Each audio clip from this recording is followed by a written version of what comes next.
श्री गणेशाय नमः। ये राशिफल चंद्र राशि पर आधारित है। चंद्रमा मन के कारक है। हमारे मन पर जो भी उतार चढ़ाव आते हैं वो चंद्रमा की स्थिति लेकर आती है और इस वजह से चंद्रमा की पोजीशन हमारे रोज के जीवन को बहुत ज़्यादा प्रभावित करती है और इसके अकॉर्डिंग हमारा दिन अच्छा या बुरा जाता है। तो आइए जानते हैं इस दिन चंद्रमा आपके लिए किस तरह के परिणाम ला रहे हैं। इस दिन चंद्रमा की पोजीशन ठीक नहीं रहेगी। चंद्रमा इस दिन 4th हाउस में रहेंगे। इससे आप इस दिन मानसिक तौर पर काफ़ी डिस्टर्ब रहोगे। मानसिक तौर पर डिस्टर्ब रहने के कारण आपके अच्छे भले काम किसी गलत डिसीजन से बिगड़ सकते हैं। इसलिए इस दिन आपको महत्वपूर्ण निर्णय लेने से बचना चाहिए और कहीं निवेश करना है तो जोखिम नहीं उठानी चाहिए। अगर आप निवेश करना ही चाहते हैं, आपको जोखिम उठाना जरूरी है तो किसी विश्वासु व्यक्ति से सलाह मशवरा जरूर करें। इस समय में सिर में दर्द, शिकायत या फिर कामों में मन ना लगने की शिकायत भी रह सकती है। इस दिन ग्रह नक्षत्र उतने बुरे भी नहीं है, लेकिन मानसिक परेशानियां गलतियां करवा सकती है। अगर आप सावधानी बरतते हुए किसी की राय लेकर महत्वपूर्ण कामों को करते हैं तो वो आपके लिए बहुत अच्छा रहेगा। आज आपका व्यापार अच्छा चलेगा, मुनाफा भी अच्छा ही होगा। आपके व्यापार में आप मेहनत करोगे और उसके मुताबिक आपको फल भी मिलेंगे। तो देखा जाए तो व्यापारियों के लिए दिन अच्छा ही है। इस दिन आप शॉपिंग कर सकते हैं, बड़ी खरीदारी भी कर सकते हैं। इन सब चीज़ों के लिए समय अच्छा है। अगर नौकरी पेशा लोगों की बात करें तो नौकरी पेशा लोगों के लिए भी समय अच्छा रहेगा। आपके बॉस और आपके सहयोगी आपसे खुश रहेंगे, आपका सहयोग भी करेंगे, लेकिन फिर भी वाद विवाद होने की संभावना बनी हुई है। आपको इस दिन ज़्यादा से ज़्यादा अपने कामों में बिजी रहना है। ज़्यादा बातें ना करें, अपने काम से काम रखें तो ज़्यादा अच्छा रहेगा। इस दिन आपको अपने काम के क्षेत्र में कर्म ज़्यादा करना होगा, लेकिन उसका रिजल्ट भी आपके लिए अच्छा ही रहेगा। आर्थिक स्थिति के हिसाब से ये दिन आपके लिए अच्छा है। आपकी आर्थिक स्थिति इस समय में मजबूत रहेगी। इस समय में अगर आप नौकरी ढूंढ रहे हैं तो आपको मन मुताबिक जॉब भी मिल सकती है, लेकिन प्रयास करना पड़ेगा। इस समय में आपको आपके कर्म के ही फल मिलेंगे, बिना कर्म किए फल नहीं मिलेगा। इस समय में जो लोग अपनी जन्मभूमि से दूर हैं उन्हें अच्छे लाभ मिलेंगे। जितना ज़्यादा जन्मभूमि से आप दूर रहेंगे उतना ज़्यादा अच्छा फल आपको प्राप्त हो सकता है। अगर स्टूडेंट्स की बात करें तो स्टूडेंट्स आज थोड़े डिस्टर्ब रह सकते हैं। पढ़ाई में मन ना लगने की शिकायत रह सकती है। मन में कई प्रकार के विचार आ सकते हैं। मन भटकने की भी पूरी संभावना रहेगी। इस समय में हल्का भोजन करना आपके लिए अच्छा रहेगा और अगर तनाव महसूस हो तो 1-2 मिनट तक डीप ब्रीदिंग जरूर करें। इससे तनाव को दूर करने की कोशिश की जा सकती है। दोस्तों, इस समय में अगर मैरिड लाइफ की बात करते हैं तो मैरिड लाइफ बढ़िया रहेगी। एक दूसरे के बीच प्यार बढ़ेगा, अच्छा तालमेल रहेगा, घर में खुशनुमा माहौल रहेगा, दिन काफ़ी अच्छा जाएगा। अगर पर्सनल लाइफ की बात करें, लव लाइफ की बात करें तो लव लाइफ के लिए भी दिन बहुत अच्छा रहेगा।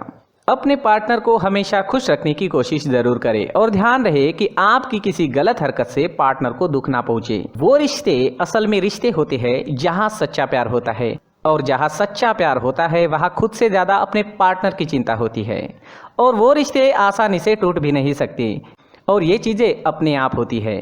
आज के दिन आपका स्वास्थ्य अच्छा रहेगा, शारीरिक तौर पर बहुत अच्छा रहेगा, लेकिन मानसिक तौर पर कमज़ोर हो सकता है। इस दिन आप छोटी सी बात पर भी भड़क सकते हैं। आप झगड़ा कर सकते हैं, लेकिन ये चीज़ें तात्कालिक है। इन सब चीज़ों पर ध्यान ना दें, इन्हें ज़्यादा सीरियसली ना लें। थोड़ा ध्यान जरूर रखें ताकि आपके हाथ से कोई बड़ा नुकसान ना हो। आज के दिन के लिए सफ़ेद रंग का इस्तेमाल करना आपको बहुत अच्छा रहेगा और 2 नंबर इस दिन आपके लिए लकी साबित हो सकता है। दोस्तों, इस दिन कुछ उपाय करें तो ज़्यादा अच्छा रहेगा। जैसे चंदन या केसर का तिलक अपने माथे पर आप लगाते हैं तो आप शांत रहोगे। झगड़े होने के कोई चांसेस नहीं रहेंगे। दिन काफ़ी अच्छा जाएगा। साथ ही मंदिर में 1 रुपए का सिक्का जरूर डालें और भगवान से आपके लिए और आपके अपनों के लिए प्रार्थना जरूर करें। दोस्तों, प्रार्थना में काफ़ी शक्ति होती है। अपनी प्रार्थना पर हमें विश्वास होना चाहिए।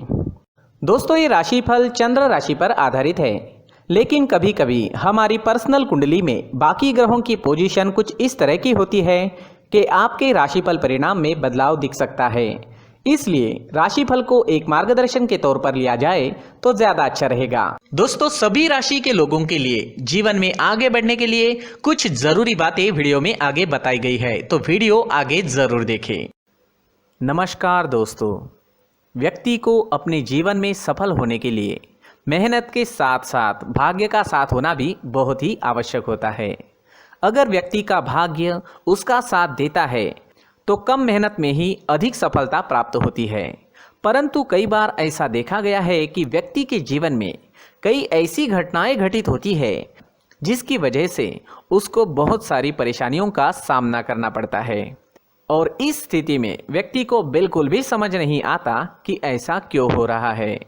दरअसल आपके घर में ही कुछ ऐसी चीजें होती है जो हमारे भाग्य को प्रभावित करती है, हमारे जीवन को प्रभावित करती है और उन चीज़ों के आसपास होते हुए भी हमें वो चीज़ें नज़र नहीं आती। वह चीज़ें हमारे चारों तरफ एक अजीब सा घेरा बनाकर रखती है, परंतु हम उसको नहीं देख पाते। इन चीज़ों से हमारे घर में और हमारे जीवन में नकारात्मकता फैलती है, जिसकी वजह से हमें नुकसान उठाना पड़ता है, जिसकी वजह से हमें भारी नुकसान उठाना पड़ता है। हम पूरी तरह से कंगाल हो सकते हैं। हम सोचते हैं हमारे जीवन में हमारी ग्रोथ नहीं हो रही है, लेकिन हम इन चीज़ों पर ध्यान नहीं देते। तो दोस्तों, इन चीज़ों पर ध्यान देना ज़रूरी है और वो चीज़ें अब मैं आपको बताने जा रहा हूँ। अगर आप कहीं बाहर से आते हैं और अपने जूते चप्पल इधर उधर कहीं भी उतार देते हैं तो ये अशुभ होता है, क्योंकि इधर उधर जूते चप्पल उतारने की आदत की वजह से आपको अपने जीवन में आगे बढ़ने में रुकावटें उत्पन्न होती है। इससे उन्नति में बाधा आती है। इसलिए आप अपने जूते चप्पलों को उनकी जगह पर ठीक प्रकार से रखें। दोस्तों, काफ़ी लोगों को इस तरह की आदत होती है, कहीं से भी बाहर से आते हैं, कहीं भी जूते चप्पल फेंक देते हैं, कहीं पर भी उतार देते हैं। कुछ लोग तो घर के एंट्री के मेन डोर के सामने ही जूते या चप्पल डायरेक्टली उतार देते हैं। ये तो बहुत ही गलत है। साथ ही कुछ लोग जूते चप्पल उल्टे रख देते हैं, उस पर ध्यान नहीं देते। लेकिन इन चीज़ों पर ध्यान देना बहुत ज़रूरी होता है और जूते चप्पल हमारे जीवन को बहुत ज़्यादा प्रभावित करते हैं। दोस्तों, ध्यान रखें, जूते चप्पल हमेशा साफ सुथरे रखें और उनको उनकी जगह पर रखें। उनके लिए एक स्थान बनाएं, उस स्थान पर रखें। अगर कोई व्यवस्था उनके लिए की है तो बहुत ही अच्छी बात है, वहां पर उन्हें रखें, साफ सुथरा रखें। जूते चप्पलों को उनकी जगह पर कुछ इस तरह से रखें कि वो देखने में भी अच्छी लगे। अगर वो चीज़ें देखने में अच्छी लग रही है तो फिर उनसे नेगेटिव एनर्जी उत्पन्न होने की संभावना बिल्कुल भी नहीं रहेगी। तो दोस्तों, इस बात का ध्यान ज़रूर रखें। साथ ही दोस्तों, एक और बात है जिस पर आपको ध्यान देना बहुत ज़रूरी होता है। हमारे घर के छत के ऊपर जिन चीज़ों का हमें काम नहीं होता है उन्हें हम घर के छत के ऊपर रख देते हैं। ऐसा करते करते देखेंगे तो घर के छत के ऊपर कबाड़ जमा दिखता है। जी हाँ, जो चीज़ें हमें लगता है आगे जाके हमारे काम में आ सकती है वो हम घर के ऊपर रख देते हैं, लेकिन वो चीज़ें तो काम में नहीं आती। हमारे जीवन पर वो चीज़ें बहुत ही गहरा निगेटिव इफेक्ट डालती है। इसलिए हमारे घर के ऊपर का जो भी एरिया है वो पूरी तरह से साफ सुथरा रखें। जी हाँ, साफ सुथरा रखना है और एक भी बिना काम की चीज़ हमारे घर के ऊपर नहीं रखनी है। दोस्तों, नहीं तो हम जीवन में मेहनत करते ही रहेंगे और हम जितना पा सकते हैं उतना नहीं पा सकेंगे, क्योंकि ये चीज़ें हमें कहीं ना कहीं हमारे जीवन में पीछे रखेगी। इस वजह से घर के छत को पूरी तरह से साफ रखें, पूरी तरह से साफ सुथरा रखें, क्लीन रखें। साथ ही दोस्तों, हम हमेशा देखते हैं घर के ऊपर जाने के लिए जो सीढ़ियां हैं, उन सीढ़ियों के नीचे जो जगह होती है वहां पर सामान हमेशा रख दिया जाता है। वो जगह ही ऐसी है कि सामान को खींची लेती है। वहां पर आपको कुछ ना कुछ सामान मिलेगा ही। जिन लोगों को पता नहीं है उनके घर आपको सामान मिलेगा ही, लेकिन जिन्हें पता है वो लोग हमेशा सीढ़ियों के नीचे की जगह साफ सुथरी रखते हैं और एक भी चीज़ वहाँ पर आपको नहीं मिलेगी, क्योंकि अगर हम सीढ़ियों के नीचे सामान रखते हैं तो हमारी उन्नति होना बहुत ही मुश्किल है। जी हाँ, सीढ़ियों के नीचे कूड़ा कचरा कबाड़ अगर हम जमा करके रखते हैं, कोई भी सामान रख देते हैं, तो उस वजह से माँ लक्ष्मी हम पर प्रसन्न नहीं होती। माँ लक्ष्मी हमारे घर में आने की संभावना बहुत ज़्यादा कम हो जाती है। तो दोस्तों, इन चीज़ों पर ध्यान रखें। हमारे घर की जो सीढ़ियाँ होती है उनके नीचे की जगह हमेशा साफ सुथरी रखें, क्लीन रखें। साथ ही दोस्तों, अगर आपके घर में ऐसी कोई चीज़ मौजूद है जिसका आपको काम नहीं है, जैसे टूटे फूटे बर्तन, आईना, तस्वीरें, इलेक्ट्रॉनिक सामान, सोफा, कुर्सी, टेबल, पलंग, घड़ी, झाड़ू, गमला इत्यादि, तो आप इन सामानों को अपने घर से तुरंत ही बाहर निकाल दीजिए, वरना इससे आपको बहुत बड़ी परेशानी हो सकती है। आपको ये चीज़ें कंगाल बना सकती है। तो घर में ऐसी चीज़ों का मौजूद होना शुभ नहीं माना गया है। इससे धन की देवी माता लक्ष्मी जी का प्रवेश घर में नहीं होता है। इन चीज़ों से आपके घर में नकारात्मक ऊर्जा का संचार होता है और जिस वजह से व्यक्ति को मानसिक समस्याओं का सामना भी करना पड़ता है। व्यक्ति के मन में चिड़चिड़ाहट होती है और छोटी छोटी बातों पर गुस्सा आने लगता है। आप जो भी कार्य करते हैं उसमें आपका मन नहीं लग पाता है। इस व्यक्ति का जीवन घर में मौजूद इन चीज़ों की वजह से अंधकार में डूबने लगता है। इसलिए आपको घर में बिना काम की चीज़ें, कूड़ा कचरा नहीं रखना है। दोस्तों, एक और ख़ास बात है, हमारे घर में मकड़ी का अगर जाला है तो वो बिल्कुल भी शुभ नहीं है। जी हाँ, वो अशुभ माना जाता है।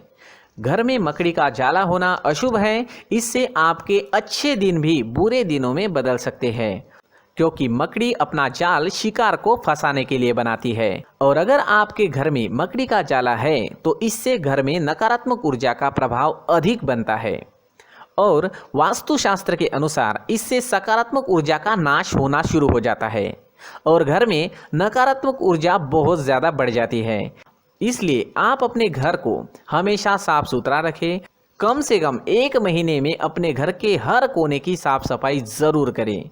जी हाँ, वैसे तो 1 हफ्ते में साफ सफाई करनी ही चाहिए, लेकिन ना हो सके तो 1 महीने में तो आपको घर पूरी तरह से साफ करना चाहिए और मकड़ी के जालों को खास करके अपने घर में बिल्कुल भी पनाह ना दें। दोस्तों, मुख्य द्वार भी हमेशा साफ सुथरा रखें। मुख्य द्वार को हमेशा सजाया जाता है, क्योंकि मुख्य द्वार से ही हमारे घर में लक्ष्मी का प्रवेश होता है। तो मुख्य द्वार को साफ सुथरा रखें और सजा कर रखें तो बहुत अच्छा रहेगा। इससे मानसिक रोग और घर की परेशानियां दूर हो जाएगी, धन की कोई कमी नहीं रहेगी और इसके साथ साथ आय के नए स्रोत भी खुलने लगेंगे। इसी के साथ और कुछ चीज़ें हैं, जैसे टूटी फूटी जो भगवान की मूर्तियां होती है वो हमारे घर में नहीं रखनी चाहिए।